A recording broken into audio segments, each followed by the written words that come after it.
बिस्मिल्लाहिर्रहमानिर्रहीम अस्सलाम वालेकुम everyone. Welcome back to our course. आज हम एमएस वर्ड का लेक्चर नंबर 4 कवर करेंगे। इस लेक्चर में हम डिस्कस करेंगे paragraph, styles, editing, dictate, add ins, editor and last में को पायलट। सबसे पहले हम जो पैराग्राफ ग्रुप है होम टैब का, बेसिकली ये होम टैब के डिफरेंट ग्रुप्स हैं। लास्ट लेक्चर में हमने क्लिपबोर्ड एंड फ़ॉन्ट को बड़ी डिटेल से कवर कर लिया था।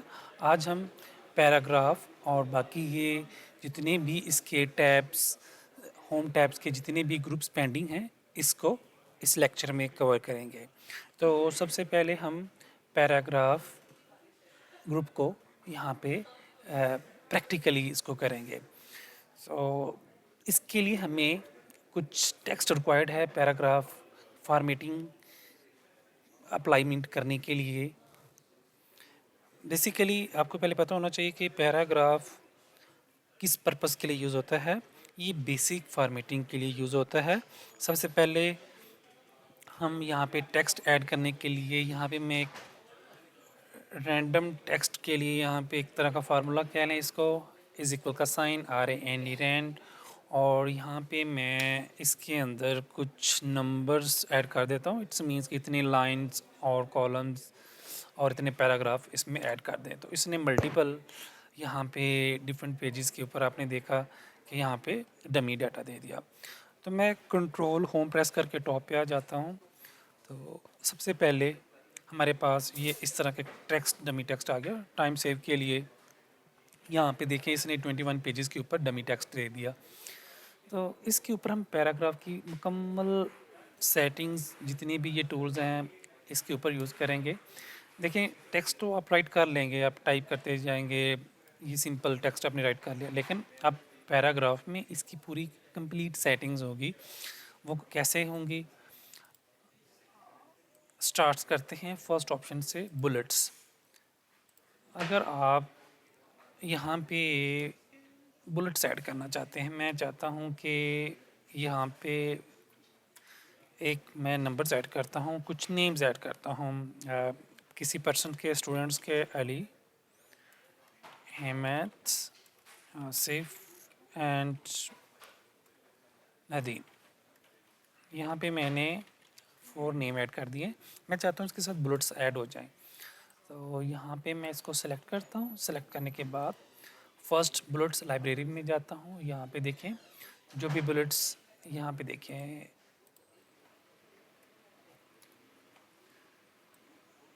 ये मैंने यहाँ पे बुलेट्स ऐड कर दिए, ये वाला बुलेट्स। अच्छा, यहाँ पे देखें कि लास्ट में बुलेट्स नहीं आ रहा था। तो अगर इस तरह का कोई इशू हो तो आप लास्ट नेम के ऊपर यहाँ पे क्लिक करेंगे आसिफ के और एंटर करेंगे तो ऑटोमेटिकली यहाँ पे नीचे बुलेट्स ऐड हो जाएगा। यहाँ पे मैं दोबारा से नदीम लिख देता हूँ। इस तरह से इन बुलेट्स को अगर चेंज करना हो तो इस टेक्स्ट को सिलेक्ट करें और यहाँ पे बुलेट्स पे जाके और नन कर दें, ये ख़त्म हो जाएंगे। या चेंज करना है कोई भी साइन तो ये चेंज हो जाएंगे। तो यहाँ पे मैं इसको सिंपल ये सर्कल जो डॉट है एक तरह का, ये वाला या दिस वन, ये वन ने रख लिया। यहाँ से मैं इसका ऐसे साइज़ इंक्रीज़ करता हूँ। देखिए कि ये मैंने बुलेट्स को यूज़ करना सीख लिया। अब इस तरह आप डिफरेंट बुलेट्स यूज़ कर सकते हैं। अगर आपने डिफाइन न्यू बुलेट्स, यानी अपनी कोई पिक्चर्स या कोई सिंबल यूज़ करना है तो वो आप डिफाइन न्यू बुलेट्स से यूज़ कर सकते हैं। मैंने डिफाइन न्यू बुलेट्स के ऊपर क्लिक किया। यहाँ पे सबसे पहले है कि अलाइनमेंट ये लेफ़्ट साइड पे है, ये मैं बता रहा है, ठीक है। तो अगर उर्दू लिखते हैं तो फिर वो राइट साइड पे आएगा या सेंटर पे, वो डिपेंड करता है आपने कैसे यूज़ करना है। लेकिन हम इंग्लिश ही यूज़ कर रहे हैं तो इसको लेफ़्ट ही रहने दें। सिंबल पे मैं क्लिक करता हूँ। यहाँ पे देखें ये वाला सिंबल यूज़ हुआ है तो मैं यहाँ पे कोई फ़नी सा सिंबल यूज़ करता हूँ। ये देखें स्माइल का सिंबल, ये वाले मैंने साइन के ऊपर क्लिक किया और मैंने यहाँ पे ओके किया। तो ये हमें प्रीव्यू दिखा रहा है कि ये इस तरह से शो होगा। मैंने इसको ओके प्रेस कर दिया। तो यहाँ पे देखें कि ये हमारे सिंबल्स जो इस लिस्ट में नहीं था, लेकिन हमने क्या किया, डिफाइन बुलेट्स में जाके सिंबल्स को ऐड कर दिया। तो इसी तरह से हम कोई पिक्चर भी ऐड कर सकते हैं। तो वो आप प्रैक्टिस खुद कीजिएगा। मैं यहाँ पे डिफाइन न्यू बुलेट्स पे जाके आप पिक्चर पे क्लिक करके पिक्चर को अटैच कीजिएगा, तो इस साइन के साथ जो पिक्चर आप सेलेक्ट करेंगे वो आ जाएगी। ये आपकी प्रैक्टिस के लिए है। उसके साथ फ़ॉन्ट डिफरेंट हैं, वो आप यहाँ से इसको भी चेंज कर सकते हैं। फ़िलहाल मैं इसको यूज़ नहीं कर रहा, ये प्रैक्टिस में आप ये दोनों अप्लाई कीजिएगा।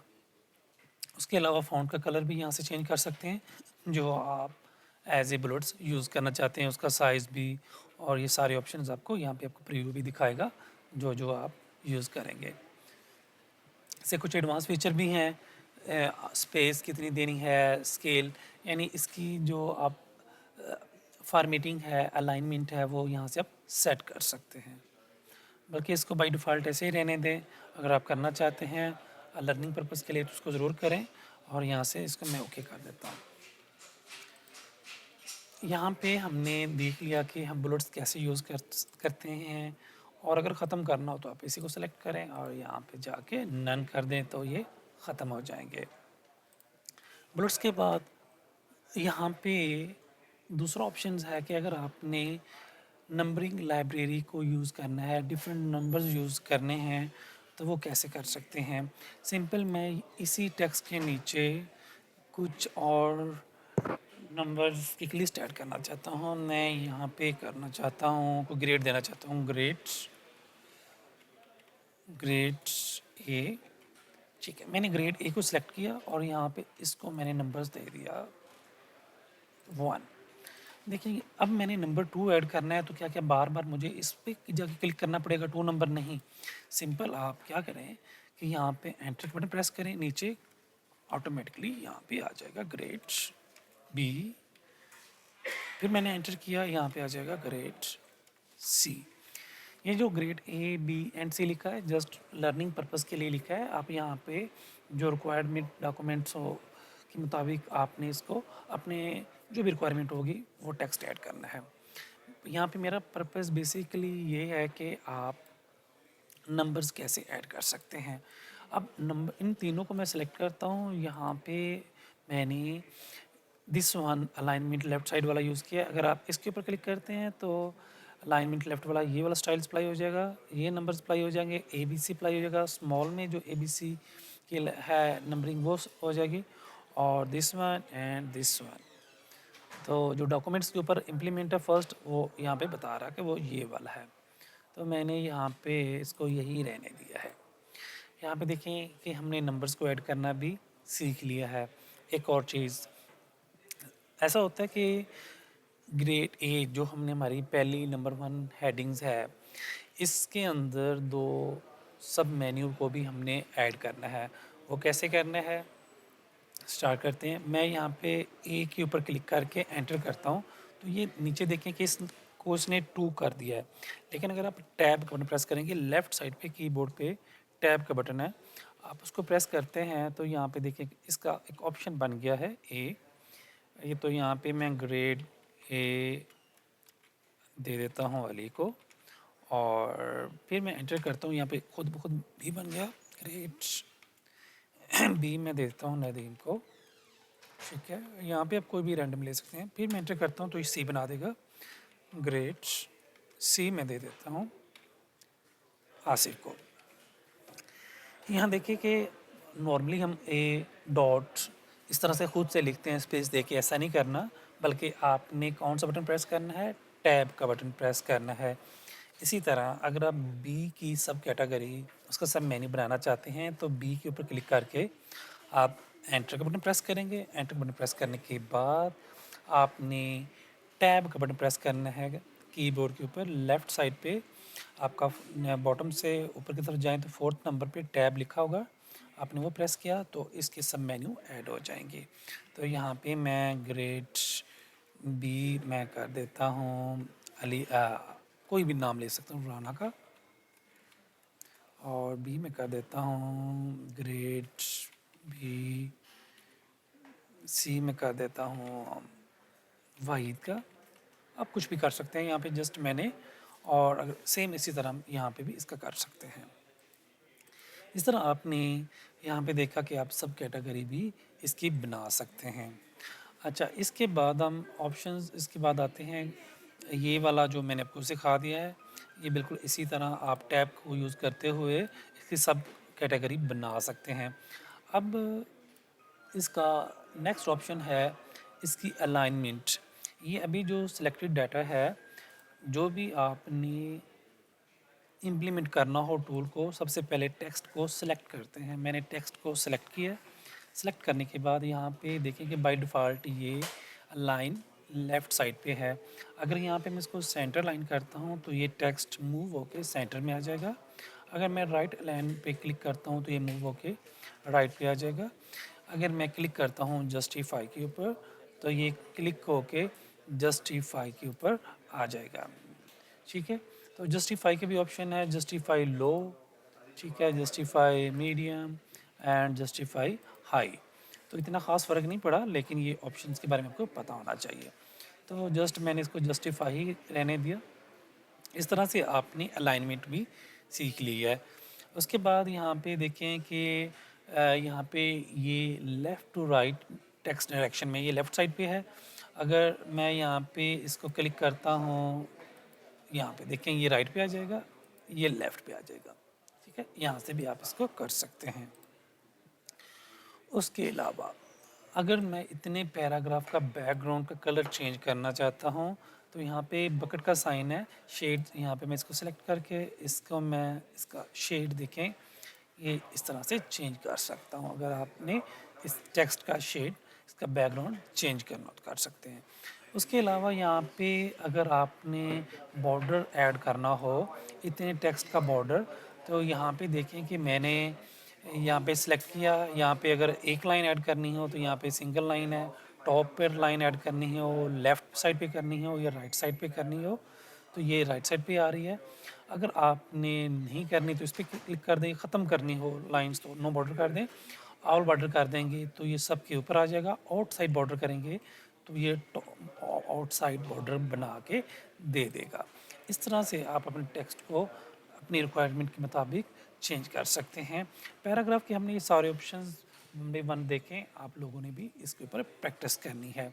इसके बाद हम इंडेंट के ऊपर आ जाते हैं कि अपने इंडेंट को किस तरह इंक्रीज़ एंड डिक्रीज़ कर सकते हैं।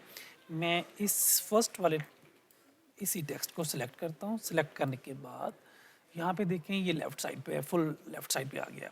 अब मैं अगर इसके ऊपर इंक्रीज़ इंडेंट करता हूँ तो ये राइट साइड पे आता जाएगा। देखें लेफ़्ट साइड पे आपको इंडेंटेशन आपको यहाँ पे इसकी सेट कर सकते हैं।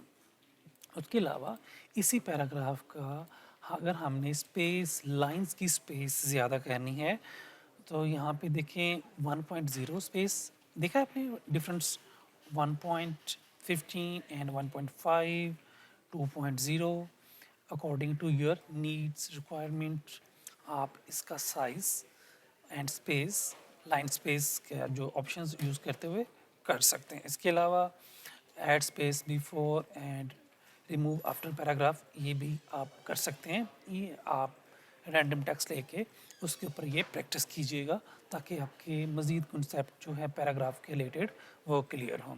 होप्स हो कि आपको पैराग्राफ ग्रुप जो है अच्छे से क्लियर हो गया होगा। उसके बाद ये सॉर्ट करने के लिए यूज़ करते हैं A to Z, और ये मोस्टली अगर आपने पैराग्राफ को A to Z करना हो यानी तो इसको यूज़ करते हैं। लाइक आपने इसको मैं सेलेक्ट करता हूँ। सेलेक्ट करने के बाद मैं इसके ऊपर क्लिक करता हूँ और असेंडिंग ऑर्डर में करना चाहता हूँ तो ये ओके किया मैंने, तो ये सेंडिंग ऑर्डर में ऑलरेडी है तो इस तरह से ये सेंडिंग ऑर्डर में आ जाता है। ये पैराग्राफ को A to Z करने के लिए सेंडिंग ऑर्डर होता है, पहले स्मॉल फिर उसके बाद बड़ा नंबर यानी 1 से शुरू हो फिर 2 आए फिर 3 आए, ये सेंडिंग ऑर्डर में इसके लिए यूज़ होता है। उसके साथ साइन देखें, यहाँ पे शो एंड हाइड का साइन है, ये किस पर्पज़ के लिए यूज़ होता है। यहाँ पे मैंने क्लिक किया तो यहाँ पे ये बता रहा है कि आपके पैराग्राफ में, आपके टेक्स्ट में स्पेस को इसने डॉट से शो किया है, ठीक है, और स्पेस ज़्यादा हो तो ये एरो के साथ यूज़ किया है। टैब को इसने एरो के साथ यूज़ किया है, और इस तरह से आप देख सकते हैं कि आपके पैराग्राफ में कितनी बार स्पेस यूज़ हुआ है, टैब कितनी बार यूज़ हुआ है। तो इस तरह से आप इसकी चेक कर सकते हैं, कोई एक्स्ट्रा स्पेस हो तो आप इससे रिमूव कर सकते हैं। मैं दोबारा से इसी साइन के ऊपर क्लिक करता हूँ, तो ये हमारा यहाँ पे नॉर्मल व्यू में आ जाएगा। होप्स हो कि आपको पैराग्राफ की अच्छे से समझ आ गई होगी। इसके साथ हमारा ये पैराग्राफ वाला एंड होता है। जी, हमारा पैराग्राफ का सारा कंप्लीट हो गया था। ये वाला ग्रुप पैराग्राफ जो होम टैब के अंदर पैराग्राफ ग्रुप ये हमने कंप्लीट इसका ओवरव्यू देख लिया है। अब हमारा जो नेक्स्ट है वो है स्टाइल। हम पैराग्राफ या टेक्स्ट जो हमारा वर्ड के अंदर हमने टाइप किया है उसको डिफरेंट स्टाइल इसके ऊपर इम्प्लीमेंट कर सकते हैं। ये 1 by 1 हम देखते हैं। जो ये टेक्स्ट लिखा हुआ है ये नॉर्मल टेक्स्ट है, यानी नॉर्मल आप जस्ट टाइप करते हैं, ये नॉर्मल है। अगर आप इसको सेलेक्ट ऑल करते हैं कंट्रोल ए से या हेल्प ऑफ द माउस आपने सिलेक्शन दे ली है, अगर नो स्पेसिंग के ऊपर क्लिक करते हैं तो आपने नोट किया होगा जैसे मैं कर्सर नो स्पेसिंग के ऊपर लेके गया हूँ तो यहाँ पे जितनी भी पैराग्राफ के अंदर स्पेस थी वो ख़त्म हो चुकी है और यहाँ पे नो स्पेसिंग का ऑप्शन आ गया है। उसके बाद नेक्स्ट मैं इसी को सिलेक्ट करता हूँ और नो स्पेसिंग के ऊपर क्लिक कर देता हूँ। यहाँ पे देखें, अगर मैं कंट्रोल Z करता हूँ तो ये वापस उसी शक्ल में आ जाएगा जिस तरह ओरिजिनल था। अब अगर हेडिंग बनानी हो, सपोज मेरे पास ये पैराग्राफ है, मैं क्या करता हूँ इसको कर देता हूँ ये जो वीडियो है यहाँ पे वीडियो के एंड पे क्लिक करके मैं यहाँ पे एंटर बटन प्रेस करता हूँ, इसको मैं सेपरेट लाइन पे कर देता हूँ और वीडियो को यहाँ पे मैं हेडिंग के ऊपर क्लिक करता हूँ तो ये हेडिंग 1 मेरी बन जाएगी। ठीक है, इसी तरह सेव के एंड पे क्लिक करके मैंने एंटर बटन प्रेस करता हूँ और यहाँ पे मैं सेव को सिलेक्ट करता हूँ और हेडिंग पे क्लिक करता हूँ तो ये देखिए मेरे पास एक दूसरी हेडिंग बन गई। इस तरह से आप किसी भी पैराग्राफ के अंदर या किसी भी अपने डॉक्यूमेंट्स के अंदर आप अपनी हेडिंग्स बना सकते हैं। ये हेडिंग्स कहाँ पे यूज़ होती हैं, इसका बेनिफिट्स क्या है, ये हम इन फ्यूचर और नेक्स्ट आने वाले लेक्चर्स में देखेंगे। लेकिन अभी मैं आपको फ़िलहाल इसका जल्दी से रिव्यू दे देता हूँ। मैं क्या करता हूँ कि यहाँ पे 2 मैंने हेडिंग्स बनाई हैं, कंट्रोल एंटर करके मैं खाली पेज इंसर्ट करता हूँ, ब्लैंक पेज आ गया मेरे पास। तो जो हमने हेडिंग बनाई थी तो मैंने फर्स्ट और पेज ब्लैंक ऐड किया था कंट्रोल एंटर से या इंसर्ट पे जाके ब्लैंक पेज मैंने यहाँ से ऐड किया। ठीक है, दोनों मेथड से हम कर सकते हैं। ये जो हेडिंग्स बनाई थी यहाँ पे वीडियो और सेव की by help of the styles, तो ये यूज़ कहाँ पे होती है, यहाँ पे मैंने जो ब्लैक पेज ऐड किया है ये हेडिंग्स को यहाँ पे हम ऐड करते हैं। कहाँ से, रेफरेंस में जाता हूँ, रेफरेंस में जाने के बाद टेबल ऑफ कंटेंट्स के ऊपर मैं क्लिक करता हूँ। टेबल ऑफ कंटेंट्स के ऊपर क्लिक करने के बाद मैं पहला ऑप्शन ही चूज़ करता हूँ। तो यहाँ पे देखिए जो हमने हेडिंग्स बनाई थी वो टेबल ऑफ कंटेंट्स में शो हो रही हैं। इस तरह से जितनी भी आपके डॉक्यूमेंट्स में हेडिंग्स होंगी वो टेबल ऑफ कंटेंट्स में शो हो जाती हैं। टेबल ऑफ कंटेंट्स का फ़ायदा क्या होता है, इसका फ़ायदा ये होता है सपोज़ आपके डॉक्यूमेंट्स में 100+ पेजेस हैं और या बहुत ज़्यादा पेजेस हैं और उनमें डिफरेंट हेडिंग्स हैं। अगर आपको स्पेसिफिक हेडिंग्स रीड करनी है तो अगर आपने उसको होम टैब्स के अंदर हेडिंग्स में कन्वर्ट किया होगा तो वो टेबल ऑफ कंटेंट्स और पेज ऐड किया होगा तो वो आप यहाँ से कंट्रोल बटन को होल्ड रख के उस हेडिंग के ऊपर क्लिक करेंगे तो आपको वो उस पाथ के ऊपर लेके चला जाएगा जिस जगह पे हेडिंग अवेलेबल है। इसी तरह से अगर यहाँ पे देखिए दूसरी हेडिंग्स थी सेव की, अगर मैं कंट्रोल को होल्ड रख के सेव के बटन को क्लिक करता हूँ तो मेरा कर्सर सेव के ऊपर चला जाएगा। तो विदाउट एनी अदर सर्च और हम पेज स्क्रॉल डाउन करने से बेहतर है कि हम अपना टेबल कंटेंट्स बना लें और हेडिंग्स बना लें स्टाइल की हेल्प से। तो इस तरह से हम अपने पेज तक नेविगेशन भी इसको कहते हैं कि उस तक पहुंच सकते हैं जो हम सर्च करना चाह रहे हैं।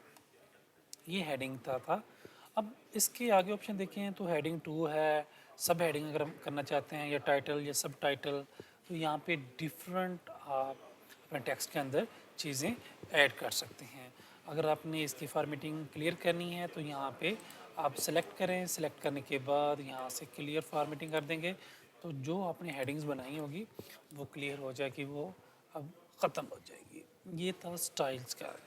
इसके बाद जो नेक्स्ट हमारा ऑप्शन है वो है एडिटिंग का। एडिटिंग में क्या कर सकते हैं, एडिटिंग में सबसे पहला है फाइंड का। मैं यहाँ पे फाइंड के ऊपर क्लिक करता हूँ। यहाँ पे आप specific page number, headings by name search करना चाहते हैं तो सर्च कर सकते हैं। लाइक अगर आप चाहते हैं कि आपके जो पैराग्राफ में है वीडियो का वर्ड कितनी बार यूज़ हुआ है, VIDO मैंने यहाँ पे टाइप किया तो यहाँ पे रिज़ल्ट आ रहा है 5 टाइम। और यहाँ पे देखिए इसने वीडियो जिस जगह पे आता ये इसने इसको हाईलाइट कर दिया है। ठीक है, ये टॉप पे भी था वंस और 4 टाइम इधर था। इस तरह से आप पेजेस को भी सर्च कर सकते हैं। यहाँ पे प्रीव्यू में भी दिखा रहा है और हेडिंग्स को भी यहाँ पे दिखा रहा है, तो यहाँ पे भी हेडिंग्स आ रही हैं। ठीक है, इस तरह से आप एडिटिंग में फर्स्ट ऑप्शन फाइंड, कोई भी टेक्स्ट को फाइंड करने के लिए हम यूज़ करते हैं। दूसरा ऑप्शन कौन सा है, रिप्लेस।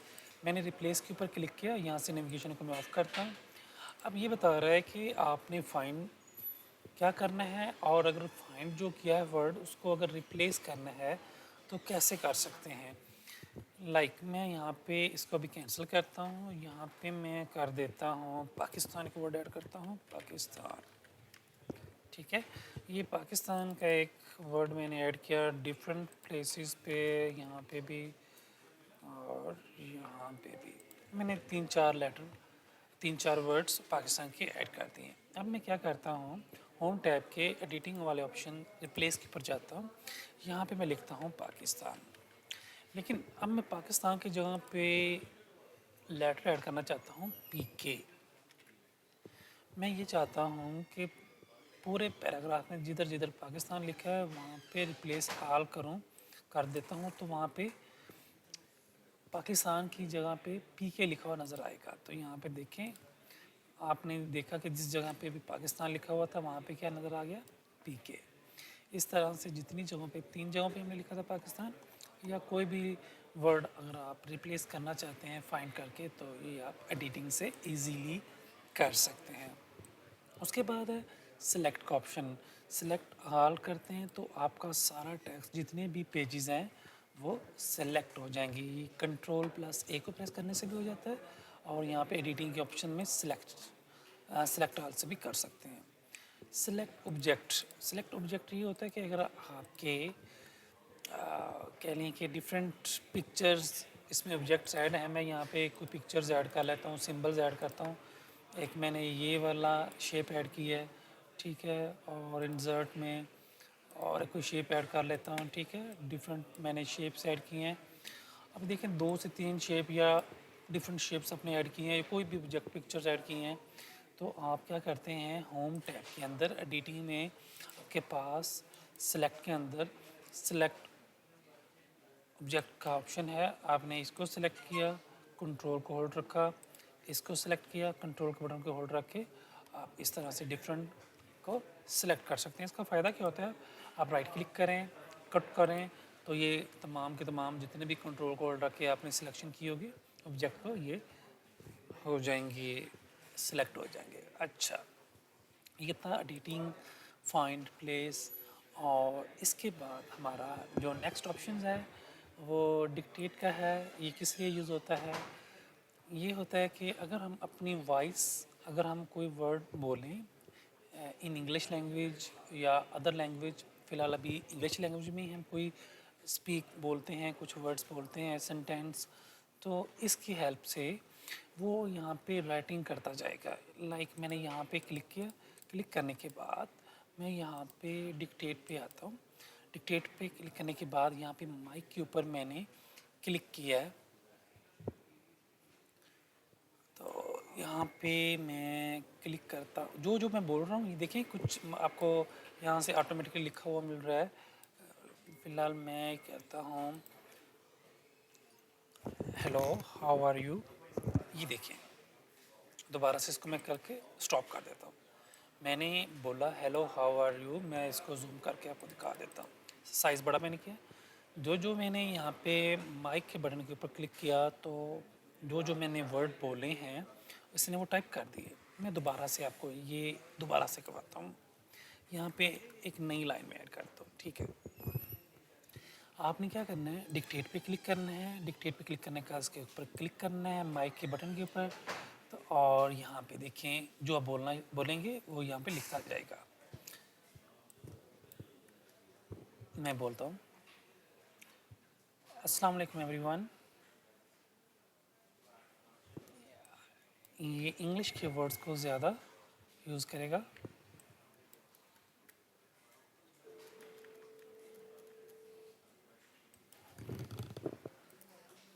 Hello everyone.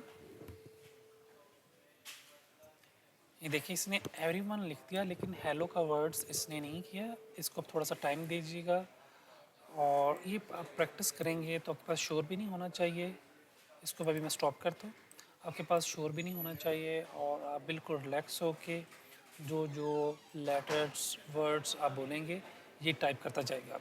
आप कहीं पे नोट डाउन कर लें, या आपके पास एक तो जो एनवायरनमेंट है वो खामोश एरिया होना चाहिए, साइलेंट एरिया होना चाहिए, ताकि कोई दूसरी आवाज़ इसके अंदर ऐड ना हो सके। तो अभी मैं जस्ट यहाँ पे माइक के ऊपर क्लिक करके जैसे ही ये स्टार्ट होगा कुछ लेटर ऐड करता हूँ, कुछ वर्ड ऐड करता हूँ। हाउ आर यू, मैंने इसको स्टॉप किया तो यहाँ पे मैंने 3 वर्ड्स बोले हाउ आर यू, तो यहाँ पे देखें ऑटोमेटिकली टाइप हो गए हैं। आपके पास बहुत बड़ा पैराग्राफ है और आप वो जो विजिबल नहीं है, जस्ट रीड हो सकता है लेकिन टाइप नहीं हो पा रहा, तो आप डिक्टेट्स की हेल्प से वो अपनी वॉइस में उसको यहाँ पे टाइप करवा सकते हैं। ये तो बहुत इम्पोर्टेंट टूल्स है, स्पेशली उन जगहों के लिए जिनका काम ज़्यादा टाइपिंग जिनकी स्लो है, उनके पास टाइपिंग का टाइम नहीं है, तो वो क्या करें कि वो अपनी आवाज़ से यहाँ से रिकॉर्डिंग के थ्रू, इस डिक्टेट के थ्रू अपना टेक्स्ट जो है टाइप करवा सकते हैं। ठीक है, उसके बाद जो नेक्स्ट ऑप्शन है वो है एडिंग्स का। एडिंग्स क्या है? एडिंग्स बेसिकली आपको यहाँ पे डिफरेंट टैब्स और टूल्स नज़र आ रहे हैं। अगर आपने यहाँ पे देखें कि easy, QR code and Acrobat, ये 2 आपको डिफरेंट टैब्स, ये नॉर्मली जो बाय डिफ़ॉल्ट माइक्रोसॉफ्ट वर्ड के अंदर ये ऐड नहीं होते। मैंने क्या किया था, मैंने एडिंग्स पे आके इन टूल्स को ऐड किया था। आप भी इसमें ऐड कर सकते हैं, अगर लाइक जीपीटी ऐड करना चाहते हैं, ऑटो पायलट ऐड करना चाहते हैं, जो भी ऐड करना चाहते हैं जस्ट यहाँ पे क्लिक करेंगे। क्लिक करने के बाद वो टूल यहाँ पे इस टैब के अंदर ऐड हो जाएगा। फ़िलहाल मुझे ज़रूरत नहीं है, लेकिन आप अपनी नीड्स के मुताबिक यहाँ पे एडिंग्स के कोई भी टूल्स ऐड कर सकते हैं।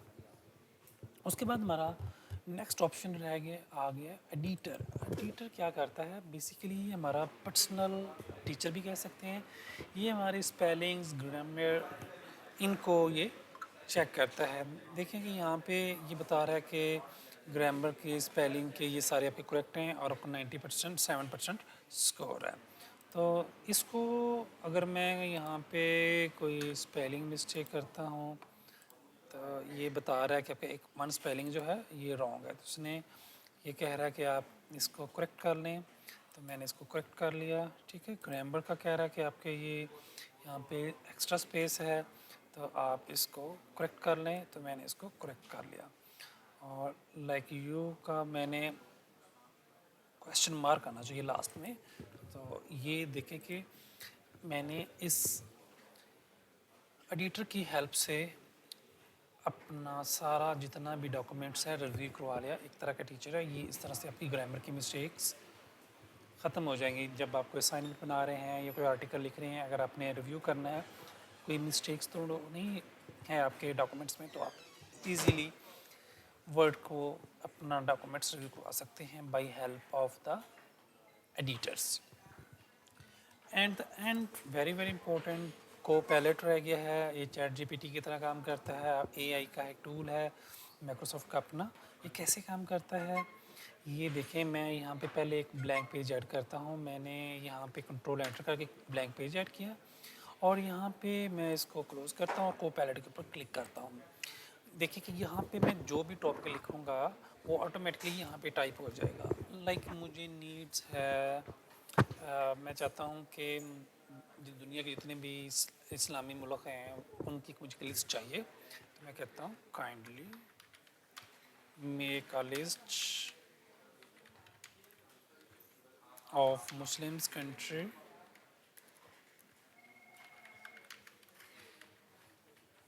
In the world.